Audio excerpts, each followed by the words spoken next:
Из самых глубин варпа вас приветствует Михаил, Покоритель Пустоты. Сегодня мы рассмотрим, как общаются между собой в повседневной жизни и во время боя сестры Безмолвия. Для начала стоит уточнить, что безмолвное сестринство – это целиком женский рыцарский орден, состоящий из парий. Парии нечувствительны к влиянию имматериума и не имеют отражения в нем. Будучи париями, сестры имеют плохие взаимоотношения с окружающими, в том числе и с другими имперскими организациями. Единственными, кто спокойно может выносить их присутствие, являются Адептус Кустодес и непосредственно сам Император. Император человечества был талантливым и мощным сайкером. Он мог спокойно находиться в присутствии любых парий и спокойно использовать свои психические силы. Во время своих тренировок Адептус Кустодес закаляют не только тело, но и разум с душой, что позволяет им стойко переносить любые проявления вар, в том числе и его полное отсутствие в виде пустых сестер безмолвия.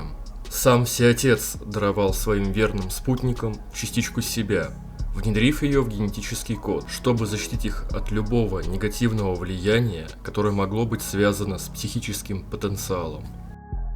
Становясь полноценной сестрой, каждая из 0 дев приносит обет молчания, дабы сохранить великую тайну, о которой не положено знать простым смертным. По многочисленным слухам, секрет, который охраняют девы, был передан им Создателем. Что конкретно поручил им Император, остается загадкой, но со своей работой приносить правосудие Императора во все уголки галактики они справляются уже более 10 тысяч лет.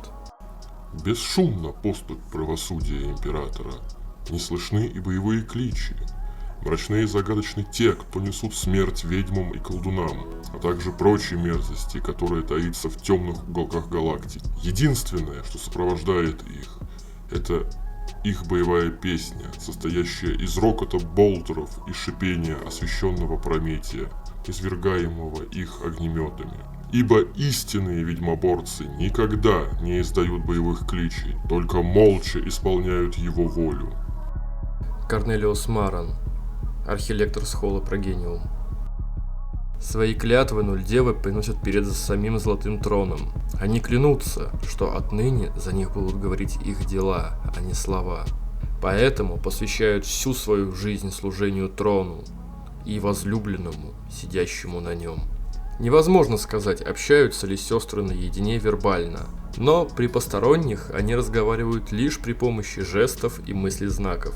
В случае, если сестрам требуется коммуницировать с непосвященными, то переводчиком выступает сестра более низкого ранга, которая еще не дала обет молчания, или же оруженосцы и рабы. В некоторых отдельных случаях переводчиками могут служить Адептус Кустодес. Они могут либо читать по губам их безмолвные слова, либо, что крайне редко, если кустодий провел длительное время с сестрой и изучил ее, он может понимать ее секретный язык жестов. В самых отдельных случаях кустодес способны понять даже мыслезнаки. Есть теория, по которой сестры безмолвия общаются между собой не только при помощи жестов и мыслезнаков, но и при помощи своего собственного нуль-поля, изменяя его таким образом, чтобы передавать кодированное сообщение, которое никто, кроме сестер, понять не сможет. Подобный способ общения напоминает бинарный код, которым общаются Адептус Механикус.